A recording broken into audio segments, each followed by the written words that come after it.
चलिए आज का मेनली टॉपिक जो है which is Git and GitHub. तो वर्ड्स आपने बहुत सारे सुने होंगे ये। One is known as the Git and second one is known as the GitHub. एक टर्म और होता है which is known as the GitLab. ये भी एक टर्म होता है। कुछ कंपनीज गिटहब का यूज करती हैं और कुछ कंपनीज गिट लैब का यूज करती हैं। तो हमें ये तीन टर्म बेहतर समझने के लिए कि what is all about Git, GitHub and GitLab, हमको पहले थोड़ा सा डेवऑप्स की समझ होनी चाहिए। So before I teach Git, GitHub and GitLab, मैं आपको थोड़ा सा डेवऑप्स के बारे में बताना चाहता हूं। सो आज की इस क्लास का जो एजेंडा है उसमें हम ये सीखेंगे what exactly is the DevOps. कभी कहीं भी आपने इनिशियल फेज में वाटरफॉल मॉडल सुना होगा। What is all about agile, क्या होता है, वाटरफॉल और स्क्रम में क्या डिफरेंस है, डेवऑप्स और अजाइल में क्या डिफरेंस होता है, और at the end of this session जो इंपॉर्टेंट पॉइंट्स होंगे डेवऑप्स के वो मैं आपको बताऊं। आपने इसमें से हो सकता है कुछ वर्ड सुने भी, बट मैं आपको इतना कमिट कर रहा हूं, by the end of this session आपको हर टर्म का एक प्रॉपर मीनिंग आ जाएगा। तो चलिए बिना समय बर्बाद किए मैं आपको सबसे पहले डेवऑप्स के बारे में बताता हूं। इसे पढ़ाने से पहले मैं आपको बता दूं, डेवऑप्स कोई नया टर्म नहीं है। It is not a new term. ये कोई एक नया टर्म नहीं, पहले से ही ये सारी चीजें थी। एक नई कल्चर आई और ये दो शब्दों को मिलाकर बनाए, डेव इज फॉर डेवलपमेंट और OPS, ops is for operation team. यानी कि डेवलपमेंट टीम और जो ऑपरेशन की टीम होती है उनको मिलाकर एक वर्ड बना दिया गया which is known as the DevOps. तो अलग से कोई ये टूल नहीं है, कहीं ऐसा कोई आजकल ये वर्ड बहुत ट्रेंड में है कि मैं डेवऑप्स सीख रहा हूं। So DevOps is not a new tool और technology in the market. It is a new culture or a process to develop, release, and maintain the software projects with some higher quality in very faster way. ये एक नई culture है जो कि आजकल के development release करने में, जैसे कोई प्रोजेक्ट हमारा जब डेवलप हो जाता है उसको हम रिलीज करते हैं, या उसका बाद में एक मैनेजमेंट देखना होता है, उसका पूरा मेंटेनेंस देखना होता है। कोई अगर बाद में कोई नई रिक्वायरमेंट आती है उसके लिए हम इस नई कल्चर का यूज करते हैं। इन डेवऑप्स में कई सारे आजकल हम लोग टूल्स का यूज करते हैं। वो टूल्स मैं आपको जरूर बताऊंगा, इनको ऑटोमेशन टूल्स कहते हैं। We can achieve this in DevOps by using several automation tools. इनके बारे में बहुत डेप्थ में मैं आपको बताऊंगा, बट फिलहाल कुछ बेसिक टर्म मुझे आपको समझाना। For any software development, release and maintenance, there are two groups of engineers will work in the company. Company में दो तरह के इंजीनियर्स होते हैं। एक इंजीनियर ऐसा होगा, एक टीम ऐसी होगी जो डेवलपमेंट से रिलेटेड होगी, और दूसरी टीम जो थोड़ी सी नॉन टेक्निकल होती है उसको नॉन डेवलपमेंट टीम कहते हैं हम लोग। व्हाट वी से नॉन डेवलपमेंट ग्रुप और ऑपरेशन टीम, और you can say what administrative, जो बेसिकली जो डेवलपर ने जो काम कर दिया है उसके मैनेजमेंट के लिए होती होगी। Again this classification can be divided into the small set of groups. आज मैं आपको मेनली डेवलपमेंट ग्रुप के बारे में बताऊंगा। सी, अगर अभी तक की क्लास को कंक्लूड किया जाए तो मैंने आपको क्या बताया, डेवऑप्स क्या होता है। डेवऑप्स कोई नया टूल नहीं है, ना ही कोई ये टेक्नोलॉजी है। ये एक नई कल्चर है जो आजकल डेवलपमेंट में, रिलीज में, मेंटेनेंस ऑफ द सॉफ्टवेयर में आजकल यूज होती है। नॉर्मली इस डेवऑप्स में हम कुछ ऑटोमेशन टूल्स का यूज करते हैं। वो टूल्स क्या है वो मैं आपको जरूर बताऊंगा by the end of this class. For any software development या जो उसका मेंटेनेंस होता है, उसमें दो तरह के इंजीनियर्स होते हैं। एक जो कि डेवलपमेंट टीम का पार्ट होते होंगे और एक नॉन डेवलपमेंट टीम होती है। सो सबसे पहले मैं आपको डेवलपमेंट ग्रुप के बारे में बताऊं। हम नॉर्मली क्या जानते हैं, डेवलपमेंट टीम में क्या होता है, कोडर ही होते हैं क्या? नो, कोडर्स के अलावा भी और भी लोग होते हैं। The people who are involving planning, coding. Planning कौन सी होती है? जो बिजनेस एनालिस्ट होते होंगे, क्लाइंट से जो रिक्वायरमेंट गैदर करते हैं ना, क्लाइंट से जो रिक्वायरमेंट गैदर करते हैं वो प्लानिंग वाले लाइक ग्रुप में आते होंगे। आपने कई बार सुना होगा business analyst, BA. System analyst word सुना होगा आपने। एक डिजाइनिंग का अलग बंदा होता है। अभी रिसेंटली मैं किसी कंपनी में काम करता था, तो हमें क्लाइंट से जो चीज मिलती थी उसको पीआरडी कहते थे, राइट? क्या कहते थे? PRD. PRD stands for product required document. ये नॉर्मली बीए ऐसे और जो डिजाइनिंग वाला बंदा होता था वही बनाते थे। प्रॉपर एक एग्जांपल देते थे। हमारी टीम जो थी वो इसका टीसीडी बनाया करती, टेक्निकल चेंज्ड डॉक्यूमेंट। यानी कि ये एक नॉन टेक्निकल डॉक्यूमेंट होता है, उसका हम टेक्निकल डॉक्यूमेंट बनाया करते।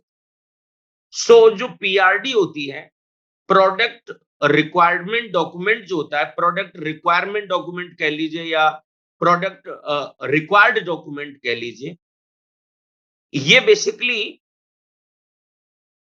ये बेसिकली प्लानिंग के पार्ट में आता है।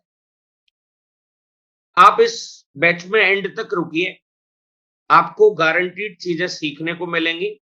मोर ओवर, ये जो डॉक्यूमेंट है, ये पीडीएफ जो है, ये तो अभी डॉक फाइल है, बट मैं आपको पीडीएफ भेजूंगा फॉर द फर्दर कम्युनिकेशन। आप टेलीग्राम का लिंक ज्वाइन करिए, राइट? मैं एक्चुअली मेरे पास बहुत सारे व्हाट्सएप ग्रुप हैं, so it is very hard for managing to send the message in the different different WhatsApp group. So अभी मैं इन सारी चीजों को सेंट्रलाइज्ड लेके आ रहा हूँ, राइट? सो आज के बाद नॉर्मली अभी चलो मैं ग्रेजुअली चीजों को करूंगा, बट आपको एक वन पॉइंट अगर कांटेक्ट पर अगर मेरे साथ रहना है तो आप प्लीज ऐसा करिए, आप इस एक टेलीग्राम ग्रुप है, इसको आप ज्वाइन कर लीजिए, right? This one I have send this link in the chat box. यानी कि कोई भी डॉक्यूमेंट या चीज हुआ करेगी वो मैं अभी इसी में आपको भेजा करूंगा। Problem is I have so many batches, so many WhatsApp group, so it is very tough for me to send the things in different place. So I have decided कि अब ये सारी चीजें मैं एक टेलीग्राम ग्रुप के अंदर किया करूंगा।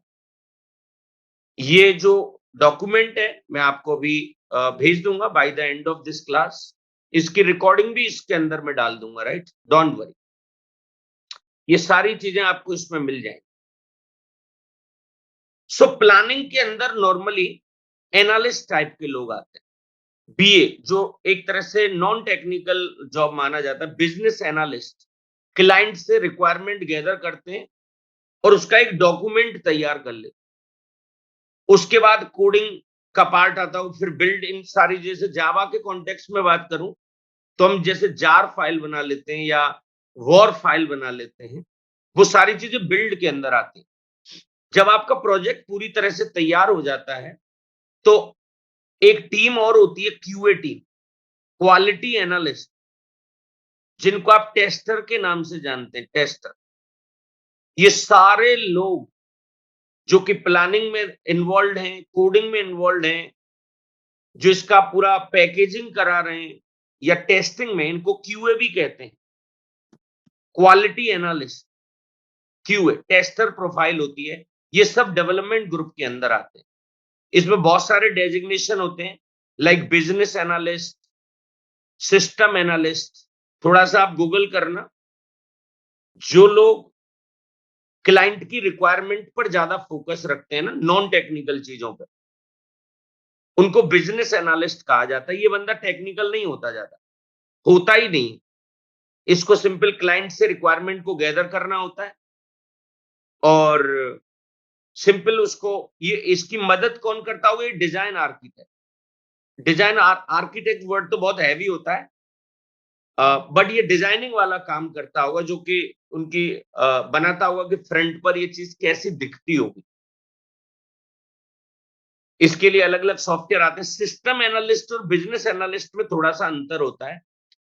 इसका फोकस ज्यादातर टेक्निकल इंप्लीमेंटेशन पर रहता हो, यानी कि ये ज्यादातर क्लाइंट की रिक्वायरमेंट, नॉन टेक्निकल चीजों पर फोकस रहता है। क्लाइंट से रिक्वायरमेंट गैदर करता है और उसका एक डॉक्यूमेंट तैयार करता रहता है। ये थोड़ा सा टेक्निकली चीजों में इन्वॉल्व रहता है। सो डेटा एनालिस्ट का इससे कोई मतलब नहीं है, वो एक अलग डिवीजन है, डेटा एनालिटिक्स। वो डेटा एनालिस्ट अलग होते हैं। देखिए, डेटा साइंस, डेटा एनालिटिक्स, अब जैसे डेटा एनालिटिक्स में नॉर्मली एक्सेल आपको आना चाहिए, एक्सेस आना चाहिए आपको, एक्सेस, पावर वीआई, टैबलू, ये चीजें, एसक्यूएल, ये सारी चीजें डेटा एनालिटिक्स के अंडर में आती हैं। डेटा एनालिस्ट और analytics is not related with this one, इससे रिलेटेड नहीं है। ये जो 3 पॉइंट जो मैंने दे रखे हैं, ये लोग प्लानिंग वाले पार्ट में आते हो। क्लाइंट से रिक्वायरमेंट को लेते वक्त इन लोगों की जरूरत होती होगी नॉर्मल। उसके बाद डेवलपर्स का रोल आता है। जैसे मैंने आपको बताया था, थोड़े दिनों पहले तक मैं एक कंपनी में था। I was tech lead there. मैं वहां पर एज अ टेक लीड था। तो जो क्लाइंट से रिक्वायरमेंट गैदर करते थे, बिजनेस एनालिस्ट और ये सिस्टम एनालिस्ट या जो डिजाइनिंग वाला था, ये लोग पीआरडी बनाते थे। मुझको उसका, मेरी जो सोल रेस्पॉन्सिबिलिटी थी, वो टीसीडी बनाने की होती थी, टेक्निकल चेंज डॉक्यूमेंट। हर एक यूजर स्टोरी आती थी, उसका मैं एक एंड पॉइंट तैयार करता था प्रॉपर, और उस एंड पॉइंट को लेकर फिर हमें कोड लिखना होता था प्रॉपर। जैसे इसमें हम लोग ज्यादातर माइक्रो सर्विसेज का यूज करते थे। तो जैसे जैसे हम इसमें आगे बढ़ेंगे, आपको चीजें समझ में आती चली जाएगी। बट कोडर से पहले भी दुनिया है, कोडर से पहले भी लोग हैं। एक बिल्ड इंजीनियर होता है जिसका काम सिंपल पैकेजिंग का होता है, सारी चीजों का। जब डेवलपमेंट कंप्लीट हो जाता है, उसके बाद टेस्टर का रोल शुरू होता है, जो हमारे किए हुए काम में बग फाइंड आउट करता है। उन बग को, एक तरह से ये समझना, डेवलपर में और टेस्टर में 36 का आंकड़ा होता है। इसका काम होता है बग को ढूंढना, दिस वन। फिर उनको हम ठीक करते हैं, with that process is known as the debugging. मान के चलिए टेस्टर ने इसको बग भी फाइंड आउट कर लिया, हमने उन बग को ठीक भी कर दिया। After completion of the development, फिर ऑपरेशन ग्रुप का काम आता है। ये क्या करते हैं? The people who are involving in what, release तैयार करना। रिलीज मतलब क्लाइंट को किसी चीज को हैंड ओवर करना। डेप्लॉय का मतलब होता है सर्वर पर किसी चीज को रखना।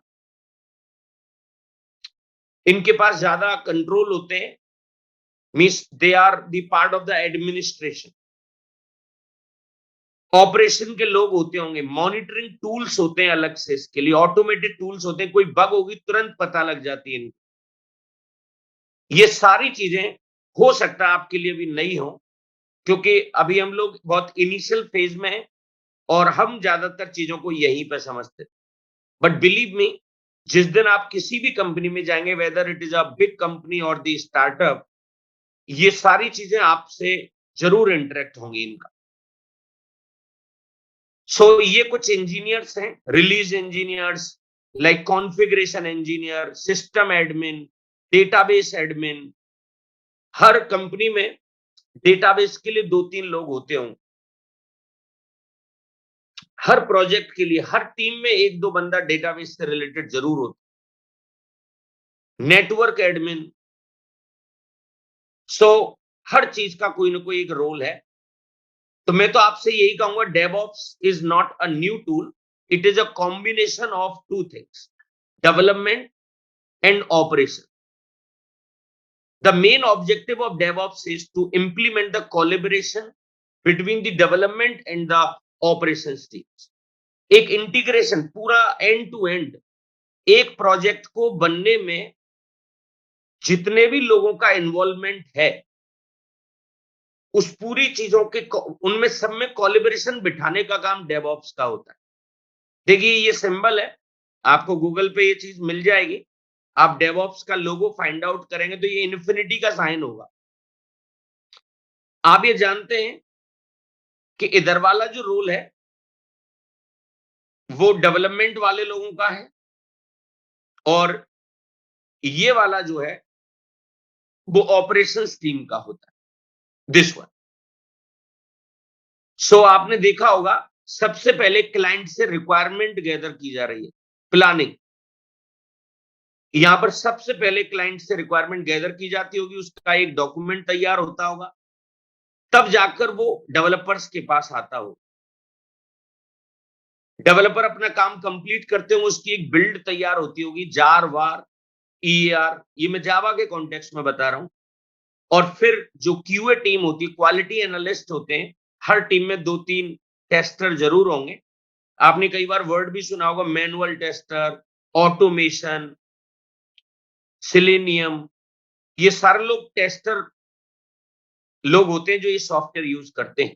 सिलेनियम एक ऑटोमेशन टूल है जिसका लोग यूज करते हैं। यहां के बाद ये रिलीज के लिए जाता है, फिर ये लोग सर्वर पे उस चीज को डेप्लॉय करते होंगे। सर्वर पर किसी प्रोडक्ट को रखना is known as a deployment. ये ऑपरेशन टीम होती है, इसकी मॉनिटरिंग करती रहती with the help of some tools, और यही प्रोसेस चलता रहता है। इसे इंक्रीमेंटल प्रोसेस भी कहते हैं। नई नई रिक्वायरमेंट्स आती रहती हैं, पुराने में कोई फीडबैक्स आते रहते हैं, उन्हीं को ठीक करते रहते हैं यहाँ पे लोग। So to understand this new DevOps culture, we have to aware some already existing SDLC models. ये SDLC वर्ड engineers में बड़ा फेमस होता है।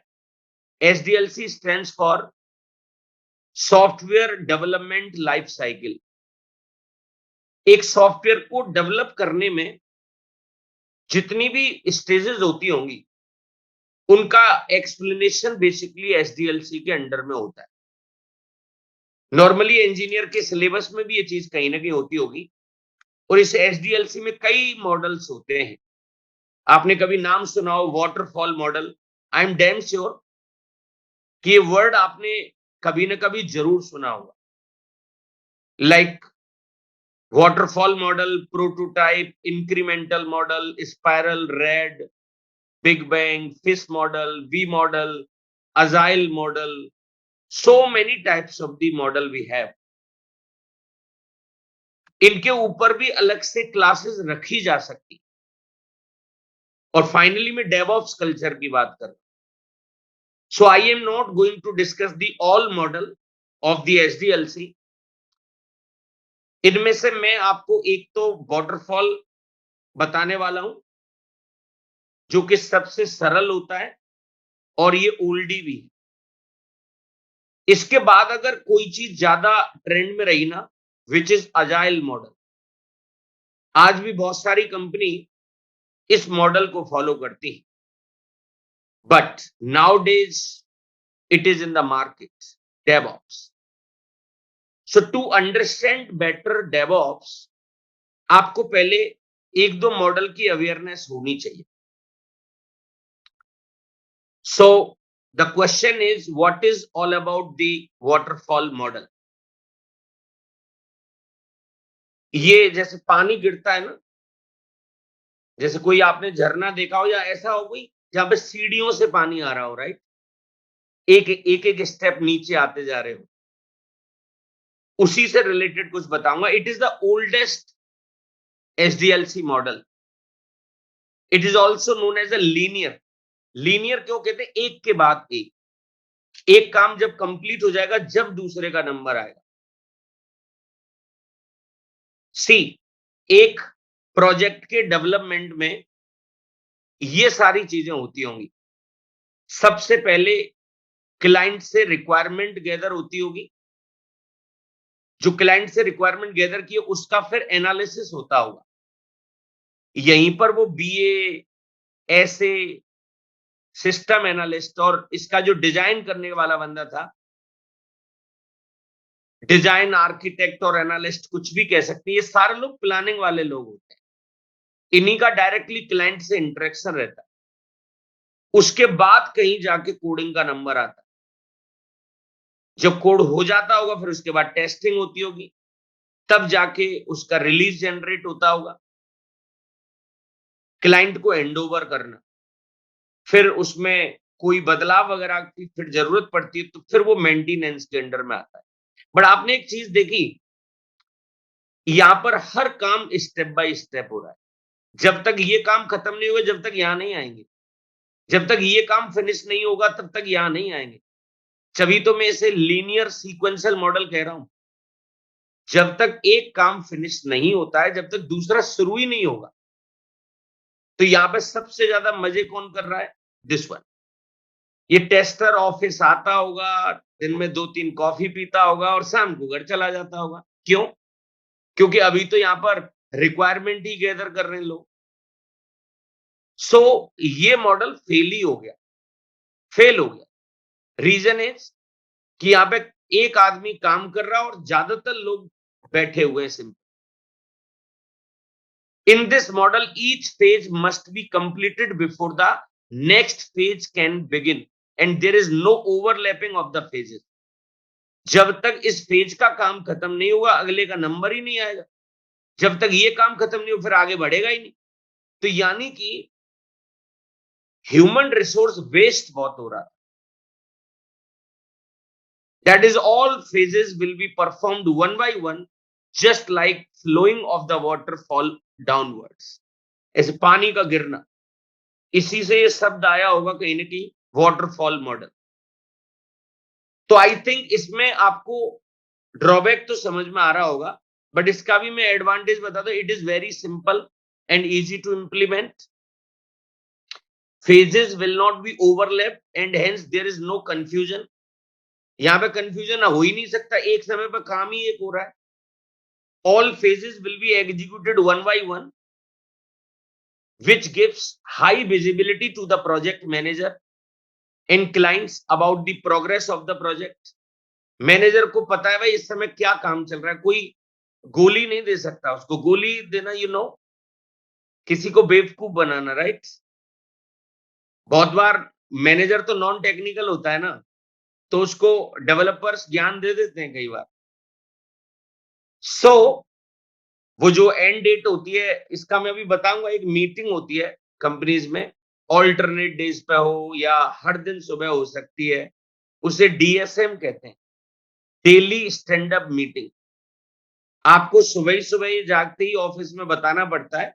नॉर्मली 10:30-11 बजे मीटिंग होती रहती है कि what you have done yesterday, what you are doing today, is there any blocker. जो आप काम कर रहे हैं, कहीं कोई उसमें कोई ब्लॉकर तो नहीं जिससे आपका काम रुक रहा हो। क्योंकि मैनेजर लोग चीजें बहुत जल्दी से फिर आपको अरेंज करा के दे देते हैं। सो यहाँ पर मैनेजर को पता है क्योंकि एक समय पे एक ही काम हो रहा है। ये वाला मॉडल कहां पर बहुत सही था? जहां पर क्लाइंट की रिक्वायरमेंट पूरी तरह से फिक्स है।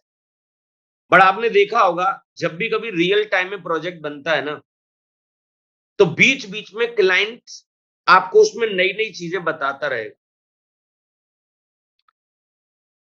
Best suitable for the small project, छोटे प्रोजेक्ट के लिए बहुत अच्छा है। बट क्योंकि हमें तो डेवऑप्स सीखना है, we are planning to learn git and GitHub, तो हमें इसकी ड्रॉबैक्स में ज्यादा इंटरेस्ट रखना है। इसके ड्रॉबैक्स में, हमें डिसएडवांटेजेस में ज्यादा इंटरेस्ट रखना है। सो इसके बारे में बता दूं, it is very rigid model. Rigid का मतलब यह है, जब तक एक फेज खत्म नहीं होगा, जब तक दूसरा शुरू ही नहीं होगा। और यहां पर एक चीज और ध्यान रखना, जैसे अगर हम इस प्रोजेक्ट की साइकिल में इस जगह पर आगे, मान के चलिए इस जगह, और क्लाइंट ने कहा भाई I want some change in this, मैं उसमें कुछ चेंज चाहता हूं, अब चेंज नहीं हो सकता भाई। क्यों? ऐसा थोड़ी यहां रोककर फिर से क्लाइंट से रिक्वायरमेंट गैदर की जाएगी, फिर उसका एनालाइज होगा। नो, एक बार जो चीज शुरू हो गई, अब मान के चलिए इस प्रोसेस को कंप्लीट होने में 2 साल लग गए। आपका कोई कॉम्पिटिटर आया जो आइडिया आपके पास था, और उसने इस काम को लगभग 1.5 साल में कर दिया। आपसे पहले आपका प्रोडक्ट लॉन्च भी नहीं हुआ, किसी ने कर ही दिया। तो आपका तो मामला आउटडेटेड हो गया ना। यानी कि वाटरफॉल मॉडल बहुत ज्यादा बेहतर नहीं निकला। इसके कुछ ड्रॉबैक्स थे, उनमें आपको ज्यादा ध्यान रखना चाहिए। बीच में इसमें कोई चेंजेस नहीं हो सकते। It will not accept requirement changes in the middle. कोई नया आइडिया अगर क्लाइंट के दिमाग में आया है, तो उसको बीच में एडॉप्ट नहीं किया जा सकता। पहले जो उसने डे 1 बोला था, उसके अकॉर्डिंग सारे काम हो चुके हैं। Client satisfaction is very low, क्योंकि क्लाइंट बीच में अपनी रिक्वायरमेंट चेंज करेगा और आप मना करेंगे एज अ डेवलपमेंट टीम, तो क्लाइंट का सेटिस्फेक्शन कम रहा। Because most of the times client will add the new requirement in the middle which will not be support, वो इसमें बिल्कुल भी सपोर्टेड नहीं हो। Total project development time is more because testing should be done after completing the development only. यानी कि जो कमियां होंगी ना, वो पैरेलली चेक नहीं हो रही। जब तक पूरा डेवलपमेंट कंप्लीट नहीं होगा, टेस्टर का रोल ही शुरू नहीं होगा उसमें। और जब तक प्रॉपर टेस्टर जो होता है ना, साइन ऑफ देता है कि भाई ये प्रोजेक्ट बिल्कुल ठीक है, सारी रिक्वायरमेंट को फुलफिल कर रहा है, तभी जाकर हम इसे क्लाइंट को हैंड ओवर करते हैं। क्लाइंट को अगर कोई भी गलती मिल गई ना, it means it is a blunder. वहां पर क्या होता है पता है? टेस्टर की रेस्पॉन्सिबिलिटी होती है। So the cost of bug fixing is very high. Cost of bug fixing का मतलब टेस्टर तो 1-2 महीने की सैलरी ऐसे ही ले रहा है, उस पर इनिशियली कोई काम ही नहीं है। Because we can not identify the bugs in the early stage of the life cycle. ये कॉस्ट ऑफ बग फिक्सिंग का मतलब ये है कि कई सारे ह्यूमन रिसोर्स को तो ऐसे ही पैसा देना पड़ रहा है, चाहे भले वो काम नहीं करे।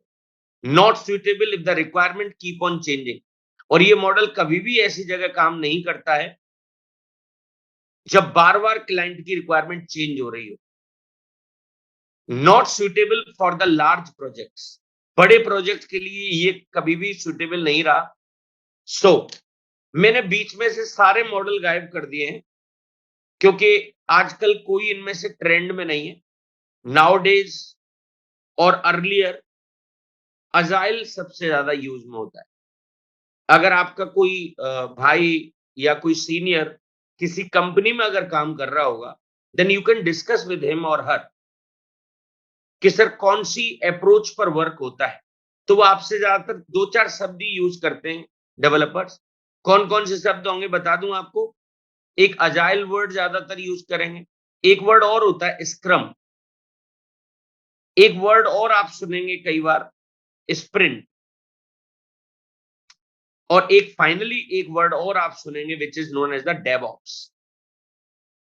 आई एम कमिटिंग यू, आप इन चीजों को स्टेप बाय स्टेप सीखेंगे। सो ये स्लाइड और रिकॉर्डिंग, ये सारी चीजें मैं आपको अभी शेयर कर दूंगा।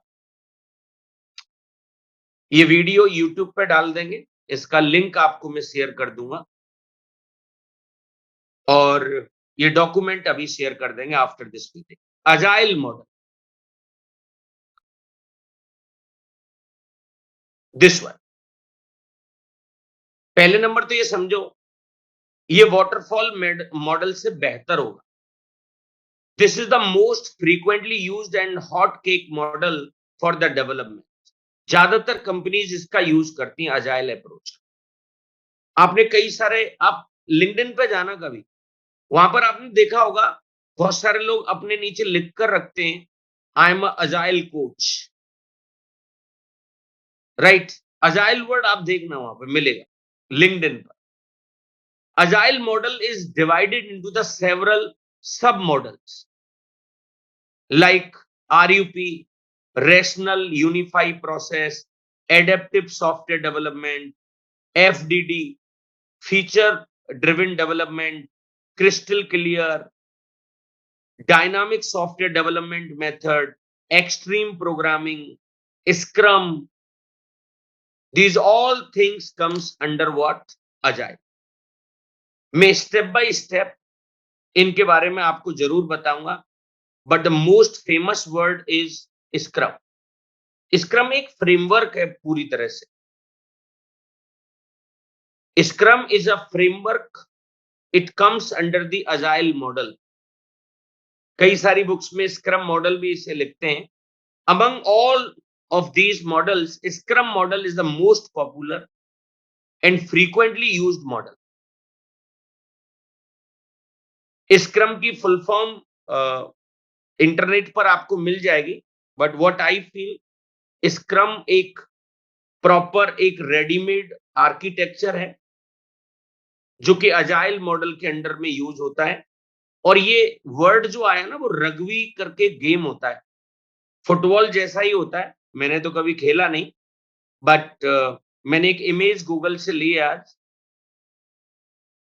Among all these models, agile के अंडर में बात कर रहे हैं, scrum model is the most popular and frequently used model. Scrum is derived from, inherited from the rugby game. इसमें क्या होता है बताएं, एक बड़े से प्रोजेक्ट में अलग अलग मॉड्यूल्स पर लोग काम करते हैं और हर मॉड्यूल को एक स्प्रिंट कहते हैं, और उसके लिए एक छोटी सी टीम बना दी जाती। जैसे ये दो डेवलपर बना दिए गए, ये दो डेवलपर्स, इसमें दो क्यूए वाले बंदे रख दिए,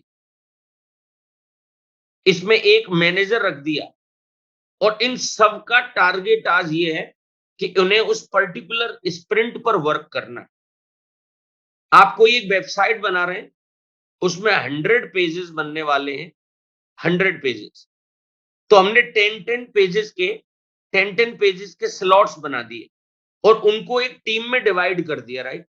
एक टीम इन 10 पेजेस पे काम करेगी, एक टीम इन 10 पेजेस पे काम करेगी। अलग अलग ग्रुप्स बना दिए जाते हैं और उनका एक मैनेजर डिसाइड कर दिया जाता है, तो उनका पूरा फोकस फिर इसी के ऊपर है। तो ये पैरेलली वर्क होता है। जैसे मान के चलो कि अगर आपको एक 100 किलोमीटर का रोड बनाना है, 100 किलोमीटर का, तो एक तरीका तो ये है कि स्टेप बाय स्टेप काम हो रहा है यहीं से, टिक टिक टिक टिक टिक, और इसे यहां पर 4 साल लग गए। एक तरीका ये था कि ये 100 किलोमीटर का एक रोड बनना है और इसमें ब्लॉक्स डिवाइड कर दिए भाई, या 5 to 10 किलोमीटर एक टीम को बनाना है, अगला फिर 5 to 10 किलोमीटर अगली टीम को बनाना है। ये पैरेलल काम चल रहा है, पैरेलल। तो पूरे प्रोजेक्ट में अलग अलग मॉड्यूल्स पे काम चल रहा है। जैसे मेरे पास अभी कुछ दिनों पहले एक काम था कि मुझे जितनी भी इनवॉइसेस होती हैं, कोई जैसे सेल हो रही है, उसकी अलग अलग पीडीएफ है, उनको बस मुझे मर्ज करना है। उसमें स्लैब्स बने हुए थे 1 to 50, 1 to 100, ऐसा करके, और उसमें स्पीड भी हमारी ज्यादा वो हैंग सा नहीं हो जाए, यानी कि ये सारे मर्जिंग का काम है वो बैकग्राउंड में होना चाहिए, और ये प्रॉपर या तो असेंडिंग ऑर्डर में हो या डिसेंडिंग ऑर्डर में हो। So I was having one team जो कि एक छोटे से एक मॉड्यूल पर काम कर रही, उसकी अलग अलग यूजर स्टोरीज होती हैं। सो ये जो स्क्रम वर्ड आया है ना, ये रग्बी गेम से आया है। आप रग्बी गेम के बारे में थोड़ा बहुत पढ़ सकते हैं, समवेयर कहीं ना कहीं ये फुटबॉल जैसा ही लगता है मुझे, तो इनके हाथ में भी कोई बॉल होती है शायद। बट इनका टारगेट देख रहे हैं आप, एक ही चीज पर फोकस्ड हैं सारे लोग, एक बचा रहा होगा और एक छिना रहा होगा कहीं ना कहीं, राइट? सो आप उन्हें ऑपरेशन टीम के बंदे मान लीजिए। इट, ये स्क्रम के लिए वर्ड यूज हो रहा है। It is a light weight process. Okay okay Shruti, मुझे नहीं पता रग्बी के बारे में, मुझे आइडिया नहीं है, but it is also a game. इसमें कोई टीम स्पिरिट वाली बात होती होगी। It is not a one man army, right? ऐसे ही आप डेवलपमेंट टीम या जो भी आप काम करेंगे वो एक टीम वर्क होता है।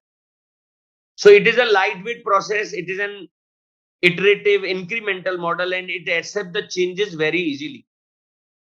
अब जैसे मैं आपको एक एग्जांपल दूं कि अगर वाटरफॉल मॉडल पे काम कर रहे होते और एक वेबसाइट में आपको 100 पेजेस बनाने और आपने ये कंप्लीट भी कर दी, यू हैव कंप्लीटेड इट, फिर आपसे क्लाइंट ने कहा भाई अब आपको कुछ चेंजेस करने, तो यानी कि फिर से आपको बहुत सारा टाइम लगेगा। बट अगर यही काम आप पार्ट्स में कर रहे होते 10-10 पेजेस पे, यानी कि इस पर एक टीम काम कर रही थी, ये क्लाइंट के पास जैसे ही पहुंचती, अगर कोई भी चेंज करने की बात कर रहा है तो यहां पर चेंज भी इन बिटवीन किया जा सकता। कह रहा है ना ये, it accept the changes very easily. It is people based model but not plan based model. लोगों में इसको डिवाइड कर दिया था। Team collaboration and continuous feedback are strength of this model. इसका सबसे बड़ा बेनिफिट जो है वो टीम का कोलैबोरेशन, सारे लोग मिलकर काम कर रहे हैं पैरेलली, छोटे छोटे पार्ट्स में काम हो रहा है और कंटिन्यूअसली इसमें फीडबैक जो मिल रहा है उसको एडॉप्ट भी किया जाता है। तो अगर इन शॉर्ट वाटरफॉल और स्क्रम में डिफरेंस अगर समझा जाए, देखिए इनडायरेक्टली मैं अजाइल की ही बात कर रहा हूं क्योंकि scrum is the part of the agile model only. तो in waterfall model before starting next phase the previous phase should be completed. ये मैंने आपको बताया था, जब तक एक फेज कंप्लीट नहीं होगा जब तक दूसरे फेज पर वो नहीं पहुंच सकता। It is very rigid model and will not accept the requirement changes in the middle. But अगर इसी के उलट scrum model is not linear, it is iterative. Total software will be developed increment by increment, step by step काम हो रहा है and each increment is called a what? Sprint. Sprint is a deliverables shippable product in the scrum model. जैसे जब आप थोड़े से mature होंगे किसी कंपनी में जाएंगे तो स्प्रिंट होती है और स्प्रिंट को एक वक्त मिलता है कि ये काम आपको 20 डेज में करना। एक टर्न अराउंड टाइम होता है, एक मॉड्यूल आपको मिल जाएगा, उसकी एक डेडलाइन होगी, उस डेडलाइन में आपको उसे खत्म करना होता है और वो डेट्स वगैरह भी आप ही से ली जाती हैं कि बताइए, इसमें एक प्लान दिया जाता है कि कितने दिन में हम इस काम को करेंगे। सो स्प्रिंट इज अ डिलीवरेबल्स, यानी कि जो काम मिला है वो हमें एक पर्टिकुलर टाइम फ्रेम में करके देना होता है। तो आपको इसको समझना पड़ेगा कि वाटरफॉल में क्या प्रॉब्लम थी, इनके आप प्रॉपर नोट्स बनाएं। Points to remember, points to remember, क्या पॉइंट्स आपको रिमेंबर रखने हैं वो मैं आपको अभी बता रहा हूं। See, scrum is an agile model, it is the part of the agile that allow us focus on delivering the highest quality software in the shortest time.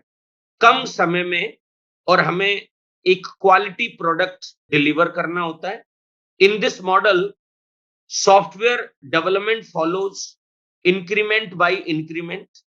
Each increment will take 1 to 3 weeks duration, बहुत ज्यादा लंबा समय नहीं होता इसके। 7 to 9 members are responsible in every sprint. ज्यादातर 3-4 developer होते हैं, लाइक 4 to 5। उनके लिए 2 टेस्टर होंगे और एक मैनेजर होगा। नॉर्मली 8 to 9 मेंबर्स होते हैं नॉर्मल।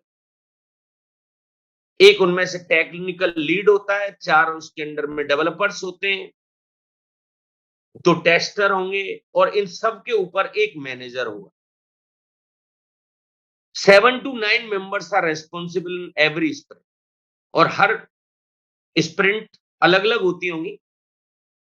एक स्प्रिंट पर आप काम कर रहे होते हैं। The art of doing the twice work in half time is nothing but scrum model. ये एक कोई बंदा है, इसकी ये कोट है, ये मैंने कोरा से फाइंड आउट की है कि डबल काम को आधे समय में करने की प्रोसेस को स्क्रम कहा जाता है। सो these all things are repetitive. There is a maximum chance of quality. It ensures effective use of time and money. हर इंसान काम कर रहा है, अब टेस्टर फालतू नहीं बैठ सकता। यहां पर उसको अलग से अपने टेस्ट केसेस तैयार करने होते हैं। एक नया वर्ड बताता हूं आपको मैं, एक वर्ड होता है टीडीडी। जैसे ही ये गिट और गिटहब का कोर्स खत्म होगा, I would teach you the JUnits. TDD stands for test driven development. Tester from the day one involve रहता है इसमें। जैसे ही क्लाइंट से रिक्वायरमेंट आती है, उसकी टीसीडी बनती है, उसके अनुसार वो टेस्ट केसेस लिखना शुरू कर देते हैं। जब तक डेवलपर कोड लिख रहा होता है, टेस्टर अपने टेस्ट केसेस लिख रहा होता है। हो सकता है अभी आपको ये वर्ड्स थोड़े से हैवी लगते हो, बट बाय द टाइम आपको ये चीजें समझ में आने लग जाएंगी। Requirement changes will be accepted so that maximum chance for client satisfaction. आप क्लाइंट के अनुसार काम कर रहे हैं, क्लाइंट खुश रहेगा भाई। There is a possibility for client involvement in every stage. और जो मीटिंग होती है एक DSM, daily stand up meeting, इसमें क्लाइंट भी इन्वॉल्व रहता है। नॉर्मली क्लाइंट के बिहाफ पर बीए इन्वॉल्व रहता होगा, बिजनेस एनालिस्ट, क्योंकि बीए कांटेक्ट में रहता है क्लाइंट के में। क्लाइंट अगर सिरदर्दी नहीं लेना चाह रहा है, तो क्लाइंट के बिहाफ पर बिजनेस एनालिस्ट जो होता है ना, वो हर मीटिंग में पार्ट लेता है कि वो पता लगाता रहता है जो मैंने इनको रिक्वायरमेंट दी थी वो काम कितना हो गया है। Project status tracking is very easy. हर इंसान सेम पेज पर रहता है और हर एक से डेडलाइन ली जाती है।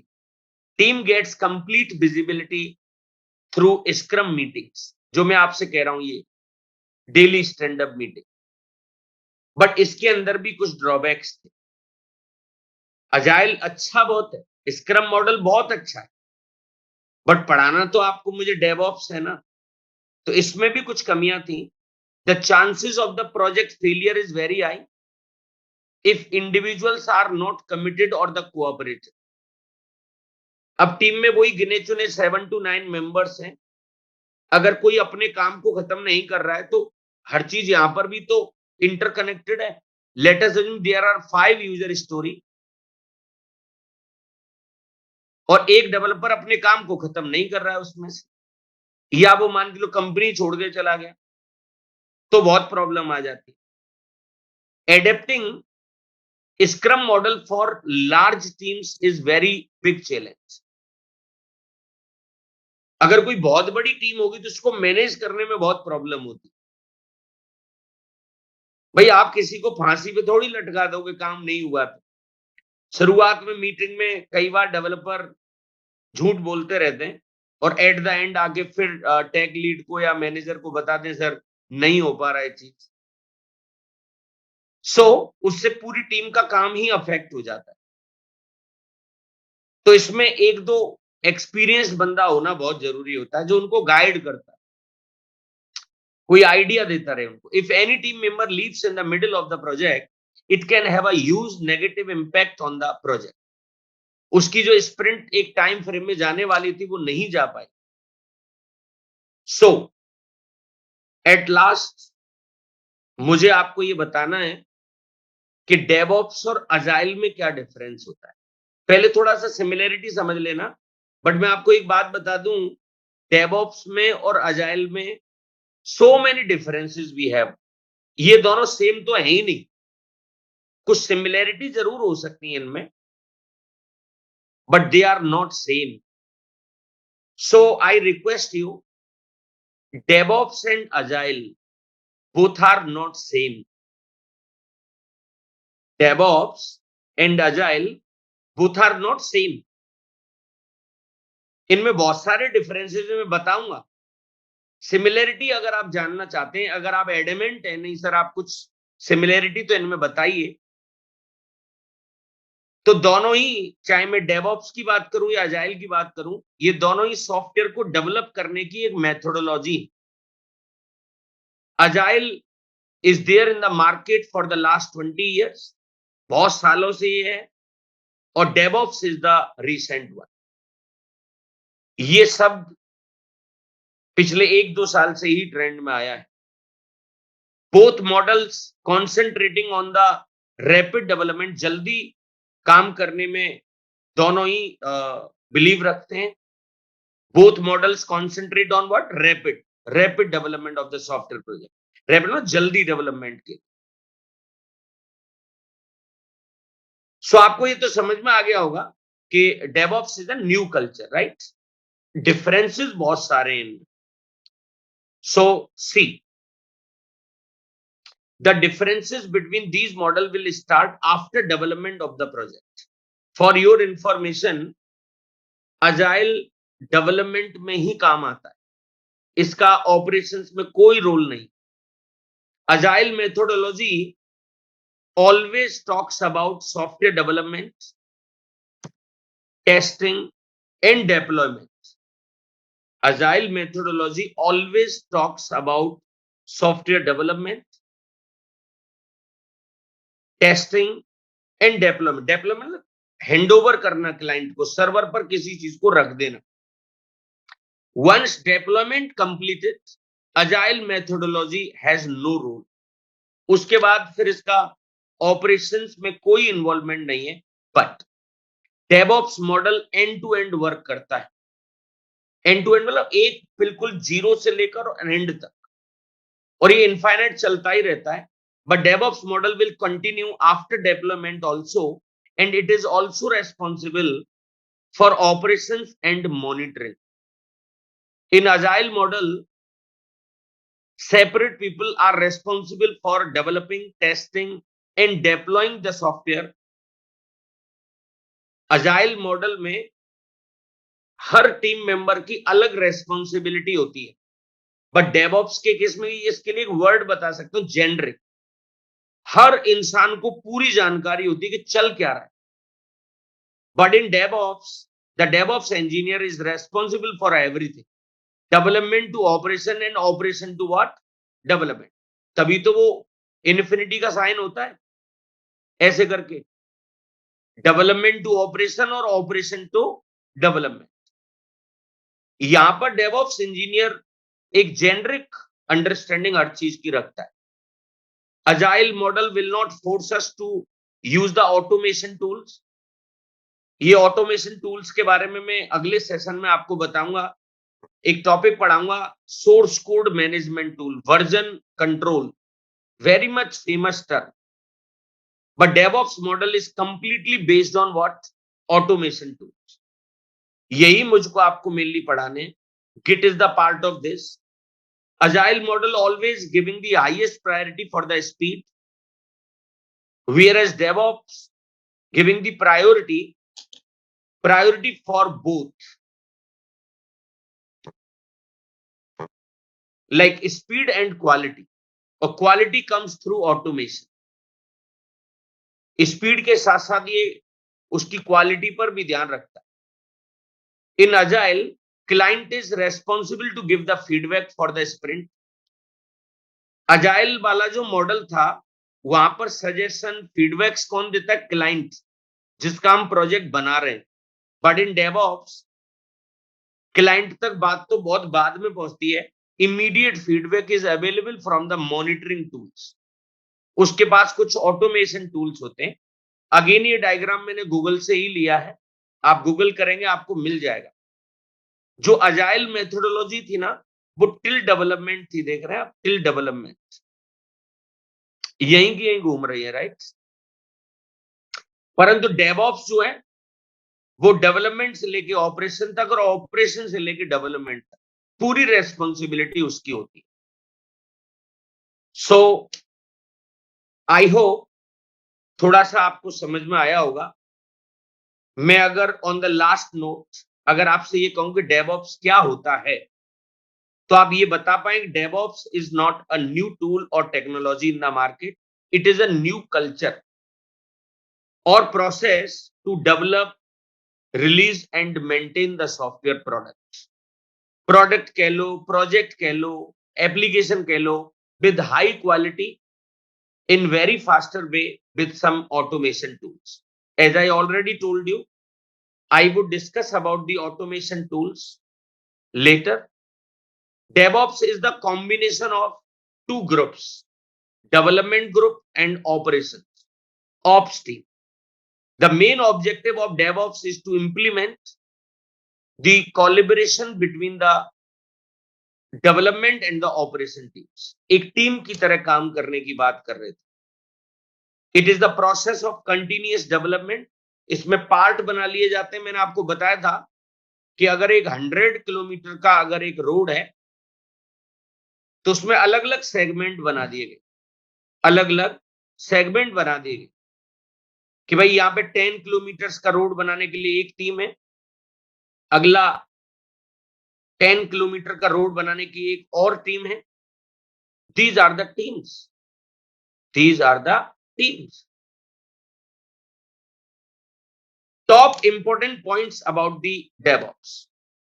सो अगर कोई आपसे ये कहे कि what is the takeaway of this class, इस पूरी क्लास का क्या हमने सीखा इससे, तो these are things repetitive. It is not a new tool, it is a new culture, it is a combination of the development and operations.